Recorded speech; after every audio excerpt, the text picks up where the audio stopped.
Hi everyone, Lewis here, and today I'm going to be bringing you guys a first look at a game called 7 Days to Die. This game is being developed by the Fun Pimps Entertainment. It's currently in a Kickstarter, and the devs were kind enough to set me up with a pre-alpha copy of the game, so I thought I'd go ahead and show you guys what it's all about, because there's literally no footage of it up on YouTube right now, other than a small gameplay video which we made a while ago, and also a trailer. So hopefully I can get across the main points which make this game so cool.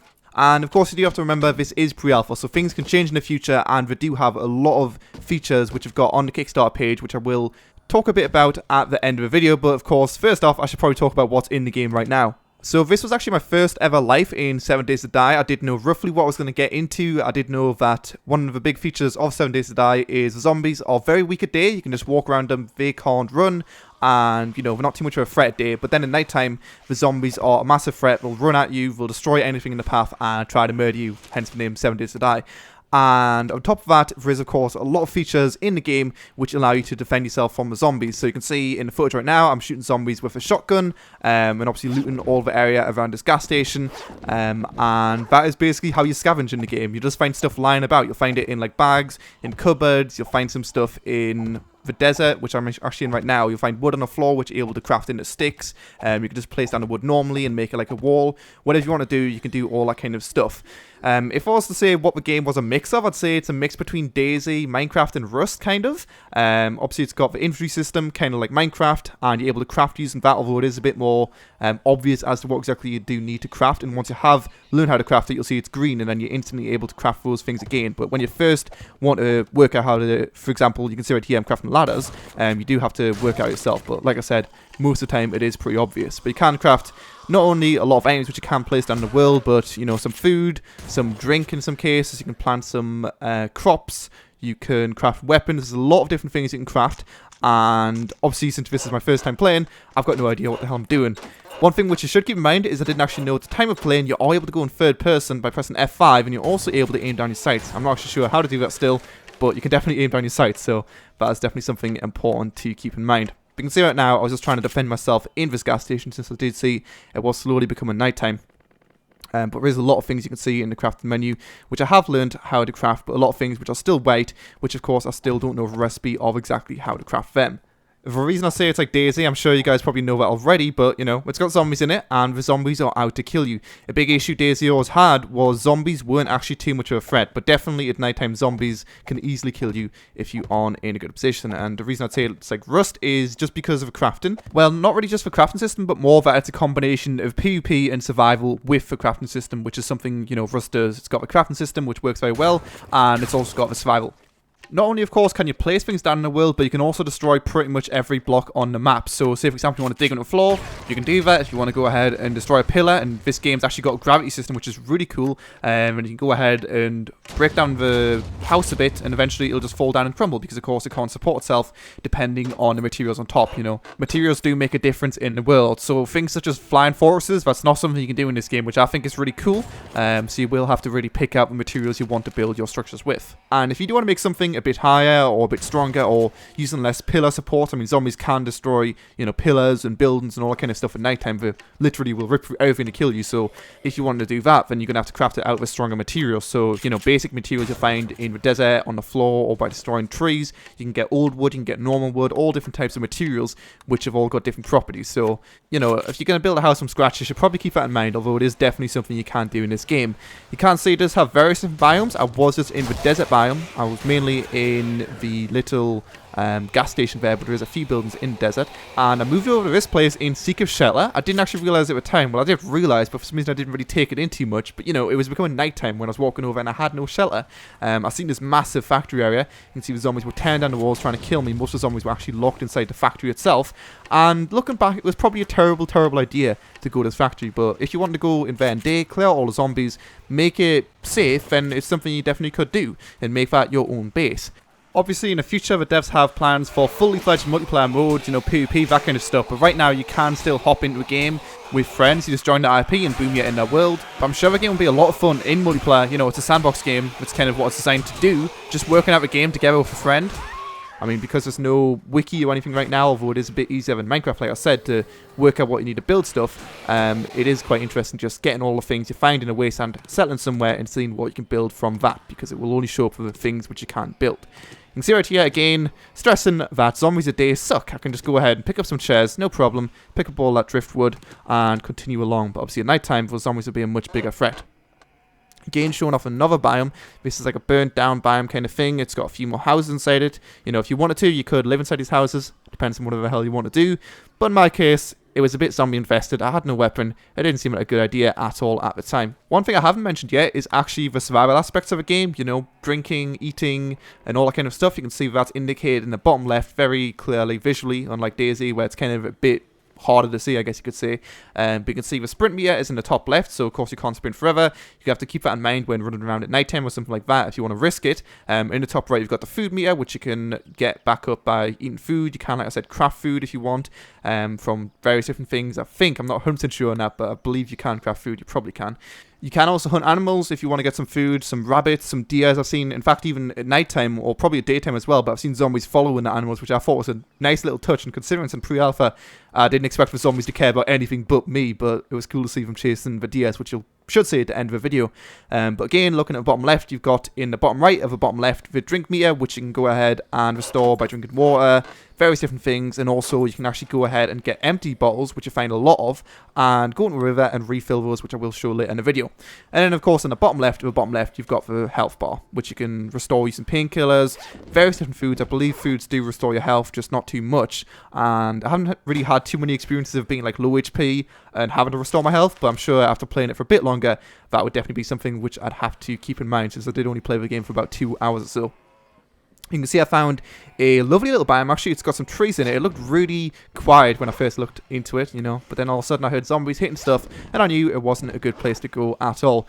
But this is a small neighborhood kind of area. I thought I'd go ahead and take shelter in an attic, and I've placed these wooden spikes right here, so if zombies come for stairway, then of course we will be punished for that. I mean, if you do let enough zombies get at your house, they could, even if I'm hiding in the attic, the zombies could tear down the entire house if you give them enough time. But in this case, I was lucky enough to find a decent house, a big, strong house, and I was able to stay there the entire night. But you can see you can pretty much smash every block in the world, you know. You can find like different items which are able to break through stuff quicker, but right now I was just using my fist because I didn't know how to craft any axes or anything like that at the time. But I do learn that later. But you can see there's various different weapons. I think there's like an MP5 kind of weapon. There's a 9mm, a shotgun, a sniper rifle. I don't actually know if there's any more, but that's all I seen when I was playing the game in my small session. Can also get a flashlight, various different items, and to be honest, you just pick up pretty much everything you find when you first play the game. Obviously, there's lots of, well, not useless items. Pretty much every item's got some kind of use, but if you just pick up everything, work out what does what, it's kind of a fast learning experience, and it just makes things pretty easy for the first time. It's very obvious as to what exactly you can craft from what, like I mentioned earlier. But you can break pretty much every block in the world. If I wanted to, I could break down this entire house and just watch it crumble, get all the blocks from my house and build my own house if I really wanted to do that. Or, you know, you could just, I don't know, dig a hole in the floor and make a base on the ground if you wanted. There's a lot of really cool things you can do. I didn't really explore this too much because I wasn't able to really craft all the things which I wanted to. But you can see the basic idea. It's kind of a proof of concept. It's really cool. It's kind of a similar deal with games like Rust. You know, we just need good developers to actively develop it, and boom, you've got a really good game. Speaking a bit about how weapons actually change over time, when you do use a weapon, you can see the bar in the third slot on my inventory. That is a pistol, and of course I've used it a bit, so it's slowly getting degraded. I'm not sure if that affects damage of a weapon, but obviously once it goes to 0, I'm gonna guess that was not a zombie, the pistol will just disappear your inventory. So you can't just sit with like the best weapon in the game and just be there forever. You do have to keep on the move, keep on searching for stuff in all the different cupboards, and just hope to find something. The wearing down of items is not only for pistols or weapons for that matter, but it's also for different items, such as you can see in my inventory I've got a lot of different spikes. The reason for that is because some of the spikes are damaged in various different stages, so you can't just use the same spikes forever. So the game really does keep you on your feet. You can't just camp in one place and be safe. You have to keep on moving, keep on searching everywhere, and I really do like that. I thought the game would be a bit easy to camp, but you know, that wasn't really the case at all. For the inventory of all items, obviously you're going to find various different things, but it's not like you're going to find, I don't know, some scrap metal or something inside a cupboard. You're going to find food and drink inside a cupboard, a lot of empty cups as well, which like I said you can fill up, some cloth inside various different places. You can make torches if you want to go ahead, as in like a handheld torch and put those on the walls, kind of like lights in Minecraft or something like that. and obviously you can find various different items in various different biomes. So not only are you going to have to keep on moving, but you can't just stay, for example, in this neighborhood. You have to go to different places to find exactly what you need. One of the main things you need is scrap metal, which you can then change into iron ore, well, iron ingots even. And with that, you can craft weapons, you can craft doors, you know, a metal door if you want. Like I said, you can craft things out of different materials. So if I just stay in this neighborhood, although I'm good with wood kind of thing, because I can chop down trees and whatnot, make that into wood, and that has actually a higher quality wood than the normal driftwood, which you find in the desert. But obviously the trees are pretty hard to chop down unless you've got something like a hatchet, which you can craft. You can see me shooting through buildings right here because I was in some kind of farm area and I was getting chased by a lot of zombies. And again, you can, you know, blow up pretty much anything. So I thought I'd go ahead and shoot this car because I've seen one of them blow up earlier at the gas station in the desert. So you can see it's on fire and all of a sudden it will go kaboom. And lovely, all the zombies are now in the pit, and I killed a few zombies with that. If I wanted to, I could mine down further. You can see just shooting at blocks, I can destroy them. I'm guessing that's a bedrock right beneath me, so you can't go, like, you know, infinitely underground. It's not like Minecraft. You're not going to go underground and find diamonds or something like that. But you can go a decent amount into the underground and build something down there if you do desire to do that. Iron ingots in the game right now, as far as I can see, are pretty much the most valuable thing you can craft. You make them out of scrap metal, just 3 scrap metal in a row, like I just shown you guys on the screen, and boom, you've got an iron ingot, and you can make a lot of different things out of that, like, well, pretty much anything. You can make, like, obviously a wooden door, you can make an iron door, you can make an iron ladder if you want to make it a bit safer, because obviously you could destroy it pretty easily. Otherwise, if a zombie gets a bottom one, the entire ladders are going to fall if you are in a bad location. And the iron is just, it's kind of easily accessible, well, easy to find even, and you can make, like I said, a lot of different things out of it. You can see right here, I even crafted a hatchet, which I can go ahead and chop down this tree with, and like I mentioned earlier, you can get a higher quality wood from a tree than normal. Those are pretty much all the core features in the game right now, but saying that, considering it's in pre-alpha, it is still a lot of fun, and obviously once it's a bit more open, you can go ahead and hop in a game with a friend and just see how long you can survive. I'm not actually sure if the zombies get stronger over the night, but it is definitely something that devs could consider, and that would make it interesting just to see, you know, how long you could survive as the nights do get a bit harder to live in, and of course the zombies will probably break down a few of your houses before you do make it out alive. The devs do have some pretty optimistic goals for the game in the future, but the actual confirmed features which are going to be in the alpha are, of course, looting, crafting, mining, stability, combat, day and night cycle for the zombie behavior, the zombies being slowed by the light, the possibility of weapons and items degrading over time, combining 2 items into one, the map, the minimap, hunger, thirst, stamina, and health, and of course the solo and co-op features. You know, all those are pretty much showing you guys in the video. And the things which aren't going to be in alpha, but we are planning on adding in the future, are things like story quest notes, XP, skill trees, stealth, which of course will be a big thing instead of just, you know, zombies being like, I'm a zombie. You might be able to actually dodge them, which would be pretty cool. And mainly when I'm saying this, I mean at night. Of course, I do realize at day it is pretty easy to dodge them since they walk like a snail. Vehicles, and finally, you know, a large scale multiplayer. Of course, as I said, you can still do co-op, but a larger scale multiplayer is not really possible right now, but you can do it with a few friends, no problem at all. And with that possibility, you could have actual player PvP in this game, which I think would be really cool. Obviously, similar to DayZ, you're going to have to gear up, and then once you've geared up, you're going to be set against players.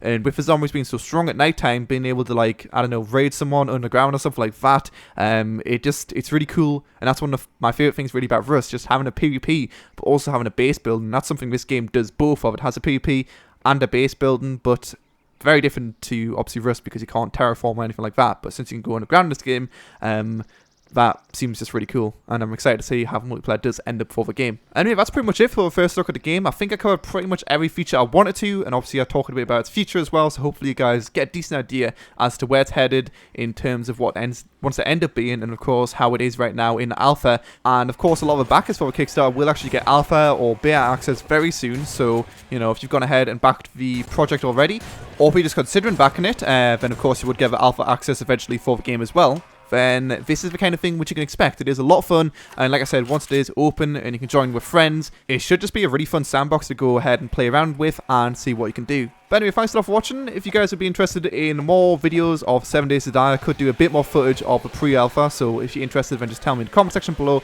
and all that good stuff, and I will go ahead and see what I can do. But you should definitely check out the Kickstarter for the game as well. If you haven't already, I'll have a link to that in the description, and also in the description I'll also have the trailer, which does kind of highlight some of the features a bit more, well, in a bit more quicker fashion, I guess you could say. But anyway, like I said, definitely check out the description. Don't forget to comment, like, subscribe, and all good stuff, and I'll see you guys next time.